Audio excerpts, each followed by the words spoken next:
अस्सलाम वालेकुम व्यूअर्स। अभी मैं आ गया हूँ श्रीनगर कश्मीर हज़रत बल दरगाह पर या मज़ार पर या फिर इसे मस्जिद कहेंगे। अब इतना सारे नाम क्यों हैं? इसकी वजह ये है कि दोस्तों इस स्ट्रक्चर का निर्माण शाहजहाँ बादशाह ने करवाया था। उस वक़्त में मुग़ल सूबेदार सादिक खान हुआ करते थे और इसको मस्जिद में तब्दील भी शाहजहाँ बादशाह ने करवाया। लेकिन इतना इम्पोर्टेंस इसका क्यों हुआ? इसको मज़ार और दरगाह के नाम से क्यों पहचाने जाने लगा? वजह ये थी कि इसमें आप सल्लल्लाहु अलैहि वसल्लम का मुँह मुबारक आप सल्लल्लाहु अलैहि वसल्लम की आल में ही एक बहुत बड़े बुज़ुर्ग रहे हैं सैयद अब्दुल्ला मदनी, जो कि मदीना से बीजापुर, जो कि अभी फ़िलहाल कर्नाटक में स्थित है, बीजापुर एक सल्तनत हुआ करता था और फिर मुग़ल जो बादशाहत ने उसे कैप्चर कर लिया था और मुग़ल सूबा बना दिया था। अब उस वक़्त में उनके पास में बहुत सारी जागीर थी और उसका जो मुँह मुबारक का टेक केयर भी बहुत अच्छे से करते थे, लेकिन अब उनकी जागीर छीन ली गई थी तो टेक केयर नहीं कर सकते थे।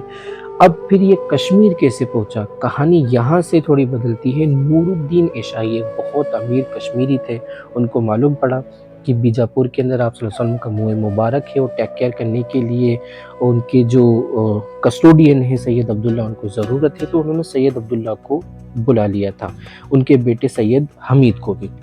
अब वो वहाँ कश्मीर पहुँच गए, बीजापुर साउथ इंडिया से कश्मीर पहुँच गए।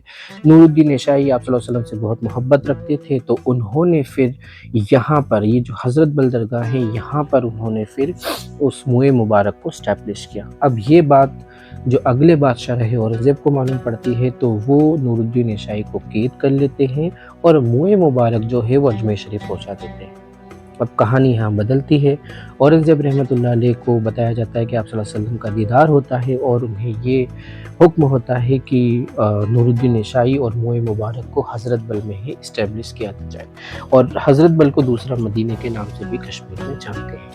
फिर दूसरे दिन ही नूरुद्दीन एशाई को छोड़ने का हुक्म देते हैं औरंगज़ेब आलमगीर रहमतुल्लाह अलैह और मुँह मुबारक को उनके साथ कश्मीर पहुँचाने का हुक्म देते हैं। अब जब उनके वज़ीर वहाँ पहुँचते हैं, नूरुद्दीन एशाई का जेल में ही इंतकाल हो जाता है, तो औरंगज़ेब उनकी बॉडी और मुँह मुबारक को कश्मीर पहुँचाते हैं। अब उनकी बेटी नूरुद्दीन एशाई की, जो कि एक कश्मीर के अमीर इंसान थे, उनकी बेटी इनायत बेगम इस मुँह मुबारक को हज़रत बल दरगाह के अंदर इस्टेब्लिश करती है। तब से ही हज़रत बल मस्जिद का बहुत ही ज़्यादा कश्मीर में ही नहीं पूरी दुनिया में इम्पोर्टेंस बढ़। दोस्तों नूरुद्दीन एशाई की इकलौती बेटी इनायत बेगम होती हैं, जो कश्मीर की दूसरी वेल्दी अमीर जो फैमिली होती है वो बांदी फैमिली से उनकी शादी होती है और उनकी आने वाली जो जनरेशन है वही मुँह मुबारक और इस मस्जिद की फिर कस्टोडियन रहती है। और आज भी जब मैं यहाँ पर पहुँचा तो शब मेराज की रात का दूसरा दिन था। यहाँ बहुत ही ज़्यादा चहल पहल थी और बहुत ही खुशनुमा माहौल था। पूरा मार्केट सजे हुए थे और यहाँ पर कश्मीरी जायके, कश्मीरी पकवान, कश्मीरी खाने भी बहुत सारे थे। तो छोटा सा मैंने इसी वीडियो के अंदर भी वो व्लॉग बनाया है। दूसरी एक और इम्पॉर्टेंट चीज़ ये है दोस्तों कि एक वक्त के अंदर ये मुँह मुबारक जो है वो मिसिंग हो गया था और कश्मीरी लोगों ने प्रोटेस्ट किया था। तो जवाहरलाल नेहरू, जो कि प्राइम मिनिस्टर थे इंडिया के पहले, वो बहुत रिस्पेक्ट करते थे, तो उन्होंने रेडियो पर अनाउंसमेंट किया था और पूरा इंटेलिजेंस लगा दिया था कि पता किया जाए कि आखिर मुँह मुबारक कहाँ पर है। फिर उनके इस ऑर्डर के बाद में मुँह मुबारक के लिए पूरा इंडियन इंटेलिजेंस लगा था और उसे ढूंढा गया था। ये लोग अभी भी वहाँ पर पहुँच रहे हैं और जैसा कि मैं आपको बता रहा था कि ये पूरे कश्मीरी जायके हैं। कश्मीरी आप इससे जो सऊदी का एक बहुत फेमस खाना होता है, इसे शौरमा बोलता है, तो ये एक शौरमे का स्टाइल है। तो इस वीडियो में इतना ही और ये छोटे मैंने वीडियोस कुछ और बना लिए थे जो मुझे आसपास कश्मीरी जायके दिखे थे। स्पेशली हज़रत बल के ओकेशन के ऊपर ही सभी मार्केट लगते हैं, क्योंकि शब बारात का मौका था और जब भी कुछ ऐसे त्यौहार होते हैं तो हज़रत बल पर पूरे कश्मीरी लोग आते हैं।